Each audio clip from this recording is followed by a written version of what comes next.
Vivimos en una época que, bueno, parece absolutamente obsesionada con esta idea de encontrar nuestro propósito. Sí, totalmente. Es una barbaridad.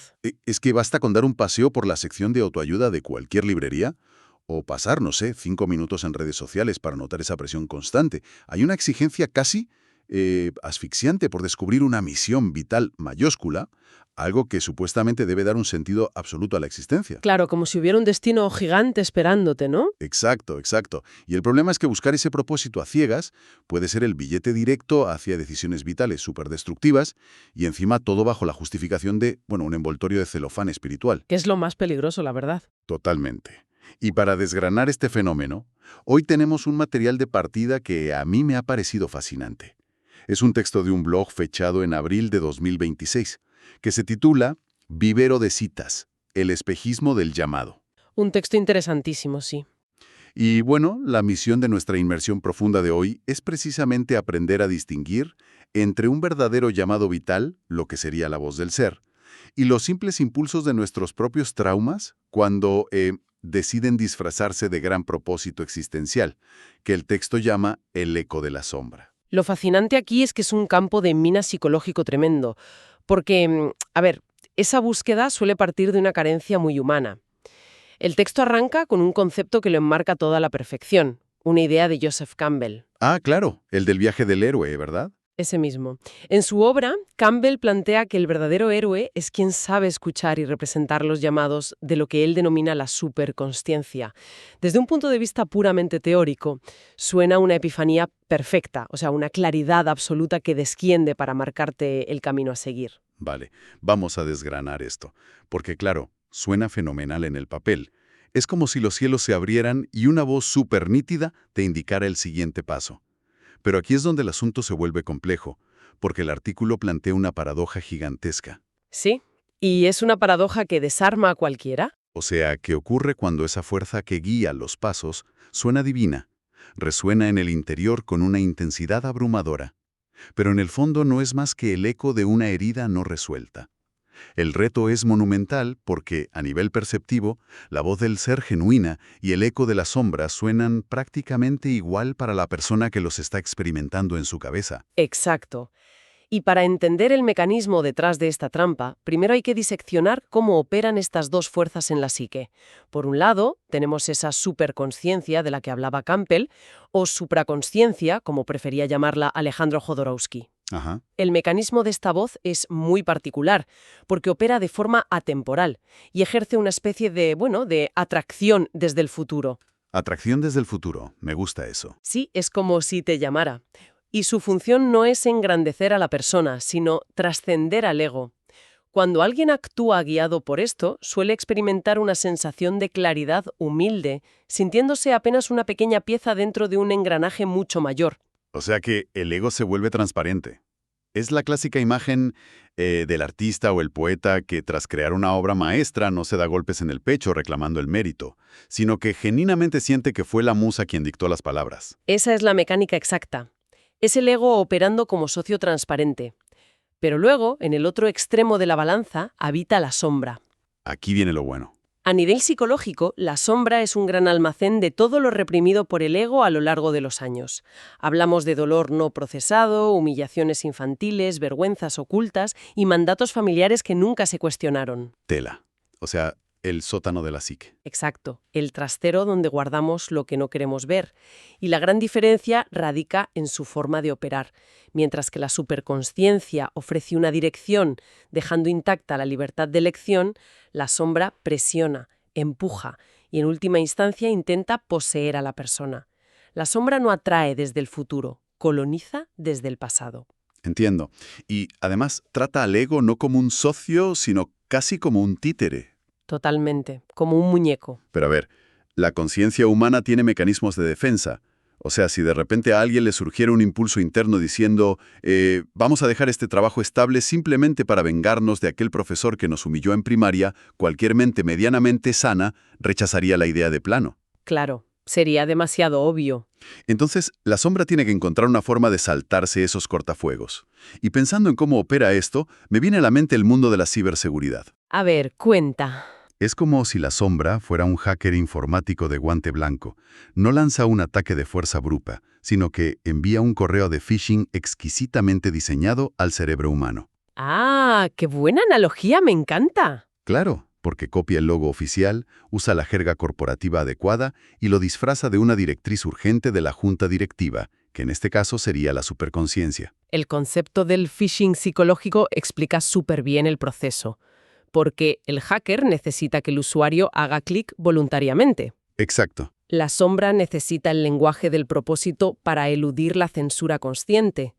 Utiliza términos como misión, destino o autenticidad, porque sabe perfectamente que el ego moderno está desesperado por sentirse significativo. Ya ves. Y aquí es donde se revela la complicidad del ego. Porque, en lugar de pasar el antivirus y cuestionar el origen del correo, el ego asume el papel de abogado defensor para justificar ese clic. Sí, se convierte en el mayor aliado de su propio engaño. Pero, vamos a ver, si el origen de ambas fuerzas es tan radicalmente distinto, ¿por qué el ego se presta a ser ese abogado defensor? O sea, ¿por qué es tan absurdamente fácil que alguien muerda el anzuelo y confunda un trauma con una vocación divina? Aquí entra en juego un perfil que el autor denomina el aprendiz impaciente. El aprendiz impaciente suena a peligro. Lo es, lo es. Suele ocurrir cuando alguien empieza a asomarse al mundo del desarrollo personal o la psicología profunda. Lee un par de libros de Carl Jung o de Joseph Campbell y de forma automática empieza a patologizar o mitificar cualquier incomodidad. ¡Ay, madre! Claro, si esta persona atraviesa una crisis laboral mundana o una ruptura sentimental dolorosa, el aprendiz impaciente no acepta que sea simplemente un mal trago vital. Necesita que sea una iniciación mítica. Ah, ya lo pillo. Es el cliché de la persona que de la noche a la mañana abandona toda su vida anterior, su familia y sus responsabilidades, para irse a un retiro a encontrarse a sí misma, convencida de que el universo se lo exige. Ese es exactamente el perfil. Y esa necesidad desesperada por llenar un vacío crónico se disfraza con la ropa de los grandes arquetipos. Jung tenía un término clínico muy preciso para este fenómeno, la inflación psíquica, ¿verdad? Así es, la inflación psíquica. Y la mecánica de esto es fascinante y súper peligrosa a partes iguales. A ver, explíquenos eso de la inflación. Pues mira, un arquetipo, como la idea del salvador o el guerrero, contiene una cantidad masiva de energía psíquica colectiva. Cuando un ego frágil o herido entra en contacto con esa energía, en lugar de canalizarla como un mero instrumento, se la apropia. ¡Ostras! Es física básica. Si conectas un globo pequeño a un tanque de helio de alta presión y abres la válvula de golpe, el globo no contiene el gas, se infla hasta deformarse. ¡Qué barbaridad! Pues el ego se infla igual y comienza a creer que tiene atributos divinos. Básicamente se pone la capa de superhéroe. Claro, y se corona a sí mismo. Y las consecuencias de esa deformación son letales para el individuo. El artículo rescata una advertencia durísima de Campbell al respecto, que señala que quien equivoca la sombra con la sustancia está condenado a ser engañado por su propia mente, y se convierte, literalmente, en un payaso cósmico. Es una imagen fuerte, sí. Un payaso cósmico. Es buenísima la expresión. Es una figura súper recurrente en la tragedia y la comedia clásica. Este héroe autocoronado provoca lo que a veces se llama la risa olímpica de los dioses. Porque la simetría es brutal, me imagino. Brutal, totalmente. Porque desde fuera la situación es evidente, trágica. Todo el entorno percibe claramente los hilos del trauma moviendo al individuo. Todos ven el autoengaño y el daño que está causando, excepto el propio protagonista. Claro, él sigue a lo suyo. Exacto. Camina absolutamente convencido de su propia grandeza y de su incomprendido martirio. Vale. Me detengo aquí porque esto me genera una duda enorme. Dime. Si el desfase entre la realidad externa y la fantasía interna es tan gigantesco, ¿cómo logra la mente humana sostener esa ilusión sin resquebrajarse? O sea, tiene que haber un mecanismo de negación potentísimo operando en segundo plano para que alguien no vea lo que es obvio para todos los demás. Lo hay. Desde luego que lo hay.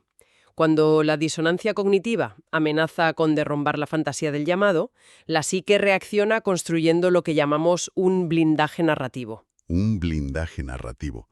O sea, una historia que se cuentan a sí mismo. Exactamente. Es una arquitectura defensiva sistemática que reinterpreta absolutamente cualquier dato de la realidad que contradiga el guión heroico. Nada se deja al azar. Y la anatomía de esa armadura narrativa es, la verdad, escalofriante, porque el artículo detalla cómo se recodifica la realidad para proteger a ese ego inflado. Por ejemplo, si las acciones impulsivas de este supuesto héroe causan dolor a sus seres queridos, la mente ya no registra eso como un error o una irresponsabilidad. Para nada. Se reinterpreta inmediatamente como daños colaterales inevitables o sacrificios necesarios que exige una misión superior. O sea, los problemas financieros o sociales que genera su propia actitud no son consecuencias lógicas, son pruebas en el camino para demostrar su temple. Es que el mecanismo defensivo es perfecto y alcanza su punto máximo con la gestión de la crítica. Uy, sí, la crítica no la llevan bien, ¿no? Imagínate si un amigo cercano o un familiar intenta sentar a esta persona para mostrarle la realidad objetiva de sus actos, la mente inflada no procesa eso como un consejo nacido del afecto. Lo cataloga al instante como un ataque. Madre mía. Convierte a quienes le rodean en enemigos del destino o personas de, ya sabes, baja vibración, que intentan frenar su evolución. Fíjate que, leyendo esta disección de la armadura narrativa, aquí es donde se pone realmente interesante. Porque es imposible no trazar paralelismos con realidades mucho más oscuras. Pareciera la descripción exacta de cómo nacen los líderes de movimientos sectarios. Totalmente de acuerdo. O sin ir tan lejos, esos tiranos cotidianos que pululan por oficinas y familias. Individuos que, bueno, van dejando un rastro de destrucción emocional a su paso, pero que logran dormir a pierna suelta cada noche porque su cerebro les ha convencido de que son los mártires de una cruzada importantísima. Es que el coste psicológico de mantener esa estructura es básicamente una forma de psicosis parcial. Psicosis parcial, wow. Sí, porque la persona vive en una realidad paralela donde su ego se ha sacralizado. Al sentirse un instrumento intocable de la justicia o del destino, en mayúsculas, se desvincula por completo de la ética humana ordinaria. Claro, las reglas ya no aplican a ellos. Exacto, y se vuelven absolutamente impermeables a la empatía y a la corrección. Es un estado de pura posesión arquetípica. Tremendo. Y justo cuando parece que el análisis nos deja en este callejón sin salida, donde el ser humano es o bien un faro de luz futura o una marioneta de sus traumas pasados, el texto da un giro filosófico vital que rompe todos los esquemas. Sí, es mi parte favorita. Introduce una cita de Lao Tse que cambia el enfoque por completo. Dice algo así como, la verdad no habita en los extremos, sino que los abarca. Ese es el momento clave para no caer en un reduccionismo inútil. Porque, a ver, hasta ese punto resulta muy didáctico separar a la superconciencia y a la sombra en cajas estancas. Claro, como si una fuera la buena y la otra la mala. Eso es, etiquetándolas. Pero si conectamos esto con el panorama general, la psicología profunda advierte que buscar una pureza absoluta en las motivaciones humanas es perseguir fantasmas. Ya. En la psique, todo está entrelazado. No hay blancos y negros puros. Espera, esto me choca un poco. Habíamos establecido que la sombra era ese almacén de traumas pasados y rencores que intentan secuestrar a la persona. ¿Cómo encaja ahora la idea de que no es tan mala? ¿Acaso el texto sugiere que debemos validar esos impulsos destructivos? No en absoluto, no van por ahí los tiros. Lo que sugiere es que la sombra no es pura maldad, sino un material humano crudo y sin procesar. Material crudo. Sí. En medio de toda esa rabia, de esa necesidad de validación o de esa sensación de exclusión infantil, suele haber atrapado un inmenso potencial vital. A menudo, detrás de la envidia, hay una vocación no desarrollada. Ostras, fíjate. La sombra contiene un futuro no realizado que simplemente está gritando con la voz equivocada. Ah, claro. Y por su parte, la famosa superconsciencia tampoco llega a la mente humana como un rayo láser incontaminado que elimina todo lo defectuoso. Hillos de abandono y cemento de inseguridad, pues la superconsciencia utilizará esos mismos materiales, pero los reorganizará para construir algo constructivo. La revelación central aquí rompe el paradigma anterior. El origen del impulso no es lo decisivo. Exactamente, el origen pierde importancia. Un gran proyecto vital puede nacer de una herida profunda, de una humillación antigua, que generó un deseo tremendo de demostrar valía al mundo. Totalmente. Y ese combustible inicial no condena a la persona al fracaso. Lo que realmente define si la historia terminará en tragedia o en desarrollo personal es única y exclusivamente la posición que adopta el ego frente a ese fuego interno. Claro, la actitud que tomamos, compulsiva e inmediata con el impulso. La herida grita, el ego se fusiona con ella, levanta la armadura narrativa del héroe incomprendido y al final el arquetipo devora a la persona. Una tragedia de manual. Pero el segundo camino, el que propone el texto como la vía de sanación real, me pareció un concepto bellísimo. Lo llama hospitalidad psíquica. La hospitalidad psíquica es posiblemente el antídoto más eficaz contra la inflación del ego de la que hablábamos. Ajá. Requiere una madurez enorme porque propone una tercera vía frente al impulso oscuro. Habitualmente, cuando alguien detecta una emoción inaceptable, como el rencor o la soberbia, intenta extirparla mediante la represión o bien justificándola. Claro, o miramos a otro lado o le damos la razón ciegamente. Pero la hospitalidad psíquica propone detenerse. El ego no juzga ni se entrega. Simplemente contempla el impulso para comprender de qué carencia histórica se está alimentando. Suena muy poético, pero bajándolo a la práctica me genera dudas. O sea, si de pronto siento un impulso visceral de abandonar todo por un supuesto llamado y aplico esa hospitalidad abriéndole la puerta a la sombra para escuchar su rabieta, ¿no existe el riesgo de darle más poder? ¿No le estoy validando su necesidad de destruir mi estabilidad? Es una duda súper lógica, pero la mecánica psicológica opera justo al revés. Lo que le da poder a la sombra es precisamente su naturaleza oculta y la compulsión por actuarla. Ah, vale. O sea, el secretismo. Exacto. Al observar el impulso sin reprimirlo, pero sin identificarse con él, se rompe el cortocircuito. Le quitas el factor de urgencia. Eso es. Al contener esa energía con firmeza consciente, sin miedo, se inicia lo que el texto define como una lenta alquimia. Vale, entiendo. O sea, si la posesión es darle las llaves del coche a la sombra y dejar que conduzca a 150 por hora hacia un precipicio, ¿la hospitalidad psíquica sería más bien sentarse a tomar un café con ella? Me encanta esa imagen.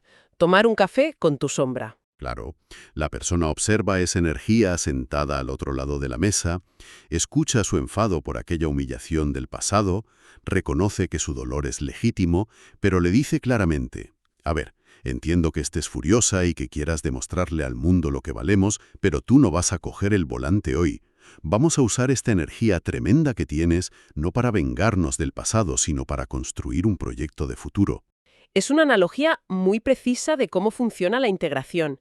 Y ese proceso alquímico transforma por completo la estructura interna. La urgencia de reconocimiento infantil muta hacia una vocación genuina. Es como reciclar esa energía, ¿no? Exacto. La sombra deja de ser la autora omnipotente de un guión que exige a gritos el papel estelar y pasa a convertirse simplemente en un personaje más dentro de una obra mucho más rica y compleja. Ya no domina la psique, sino que aporta su vitalidad y su fuerza de tracción al servicio de un propósito maduro.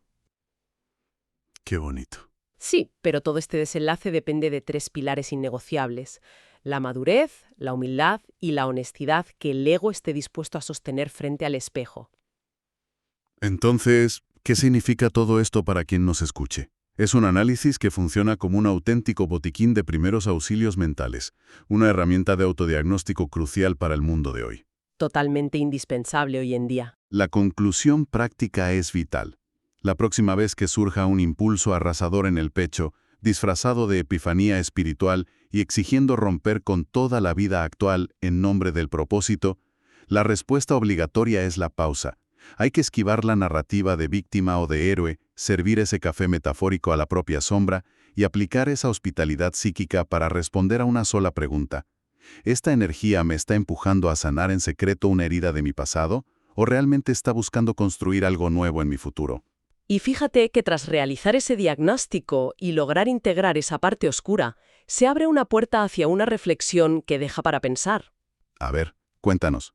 Porque sí, a través de esa lenta alquimia, conseguimos que la sombra deje de exigir el papel protagónico y sea solo un personaje más de nuestra obra, cabe preguntarse qué ocurre entonces con el puesto del héroe. Es verdad, toda nuestra cultura actual nos empuja constantemente a buscar esa energía de personaje principal, a ser el protagonista absoluto de una epopeya épica. Precisamente. Y la paradoja final que quería dejar para que cualquiera que nos esté escuchando la mastique por su cuenta es deslumbrante. Soy todo oídos. Si logramos pacificar esos impulsos ciegos que nos exigen realizar gestas para compensar nuestras carencias, tal vez descubramos que el último paso de este viaje no consiste en llegar a la cima y coronarse como el héroe de las 1000 caras. Madre mía. Quizás la verdadera madurez consista en adquirir, por fin, la valentía de renunciar por completo a la necesidad de ser el héroe de la historia.